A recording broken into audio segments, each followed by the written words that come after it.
కరీంనగర్ కేంద్రంలో సంచలనం రేపిన ఆర్టీసీ అధికారి లైంగిక వేధింపుల ఆరోపణలు మరో మలుపు తీసుకున్నాయి.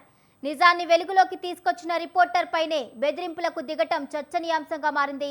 ఆర్టీసీ డిపో 1లో పనిచేస్తున్న రాజుపై వచ్చిన ఆరోపణలపై విజిలెన్స్ అధికారులు ఇప్పటికే విచారణ చేపట్టారు. ఇక ఇదే అంశంపై స్వతంత్ర టీవీ కథనం ప్రసారం చేయగా సదరు అధికారి రిపోర్టర్పై బెదిరింపులకు దిగటం ఇప్పుడు మరింత వివాదానికి దారితీస్తోంది. వాస్తవాలను ఉన్నది ఉన్నట్లుగా ప్రజల ముందుకు తీసుకొచ్చినందుకు స్వతంత్ర టీవీ ప్రతినిధిపై ఒత్తిడి తీసుకురావడానికి అవినీతి అధికారులు ప్రయత్నిస్తున్నారు. సదరు వ్యక్తి డబ్బులు ఇస్తాను, యూట్యూబ్ నుంచి వీడియో డిలీట్ చేయండి అంటూ బేరాలాడారు. వీడియో డిలీట్ చేయకపోతే కేసులు పెడతా అంటూ బెదిరింపులకు పాల్పడ్డారు.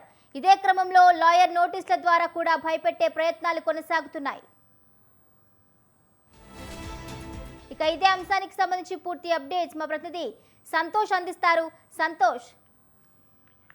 భవానీ, కరీంనగర్ కేంద్రంలో కీచక కండక్టర్ అని స్వతంత్ర టీవీ చేసినటువంటి ఒక కథనానికైతే స్పందన రావాల్సింది పోయి దానికి బదులుగా స్వతంత్ర టీవీ ప్రతినిధికి అయితే బెదిరింపు చర్యలు అయితే పాల్పడుతున్నారు. అయితే ఎవరైతే ఈ ఆర్టీసీ ఉద్యోగి లైంగిక వేధింపులకు సంబంధించి ఆరోపణలకు విచారణలు జరుగుతున్నాయో ఆ సదరు వ్యక్తి ఈ ప్రచురణ జరిగిన తర్వాత స్వతంత్ర టీవీలో ఎక్స్క్లూజివ్ విజువల్స్ తో అయితే వచ్చినటువంటి మనకు చెప్పినటువంటి అంటే విజిలెన్స్ అధికారులు చెప్పిన దానితో సమాచారంతో అయితే ఒక వార్త రావడం జరిగింది. దానికి బదులుగా సదరు వ్యక్తి ఎవరైతే బోడగుంట రాజు అనే వ్యక్తి ఉన్నాడో కరీంనగర్ స్వతంత్ర ప్రతినిధి వద్దకు వెళ్లి ఒక మధ్యవర్తి ద్వారా బేరసారాలు ఆడిన తర్వాత అయితే అక్కడ ఉన్నటువంటి కొన్ని ఘటనలు చాలా తీవ్రంగా మారాయని చెప్పుకోవచ్చు.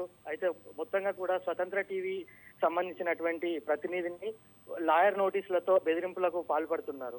అంతేకాదు సదరు వ్యక్తి ఎవరైతే బోడగుంట్ల రాజు ఉన్నాడో ఆ రాజుపై విజిలెన్స్ అధికారులు జరుపుతున్నటువంటి విచారణలు కూడా పూర్తి అయ్యాయి. దానికి సంబంధించిన నివేదిక కూడా అధికారులు బస్ భవన్ కు పంపించినట్టుగా తెలుస్తుంది. అయితే ఈ విషయం ఇలా ఉండగానే ఈ స్వతంత్ర టీవీలో వచ్చినటువంటి కథనాన్ని యూట్యూబ్ లింక్ ను తొలగించాలి, మీకు ఇలా ఎంత డబ్బులైనా ఇస్తామంటూ కూడా రాజు అనే వ్యక్తి స్వతంత్ర ప్రతినిధితో బేరసారాలు ఆడడం కూడా జరిగింది. అంతేకాదు ఒకవేళ యూట్యూబ్ లింక్ ని కనుక డిలీట్ చేయకపోతే తమపై నోటీసులు పంపిస్తాము అంటూ బెదిరింపు చర్యలకు కూడా పాల్పడ్డారు. అంతేకాదు కొంతమంది మహిళలతో కూడా కేసులు పెట్టి మరి తమల్ని ఇబ్బందుల్లో పడేస్తామంటూ కూడా బెదిరింపులకు చేస్తున్నటువంటి ఘటనలు అయితే జరుగుతున్నాయి.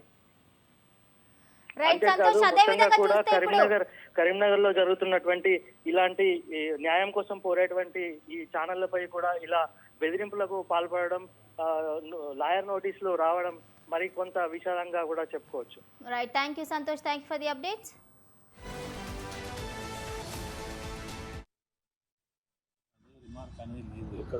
ఇప్పుడు మొత్తం పరువు ఏం కాదన్నప్పుడు ఏం రాసిచ్చారు ఏమని మేము కాదు అని చెప్పి బెదిరిస్తే రాసిచ్చినాం అంటారు వాళ్ళు. ఎవరు వాళ్ళ ఎవరైతే ఆరుగురు ఉన్నారో ఆరుగురు ఒక్కరిని బెదిరిస్తే రాసిచ్చినాం అని చెప్పి మేము ఆర్డర్ చెప్పాను. ఆరుగురులో మీరు వచ్చిన నాకు ఇట్లా కాదు బ్రదర్, నేను ఒక విషయం చెప్తాను.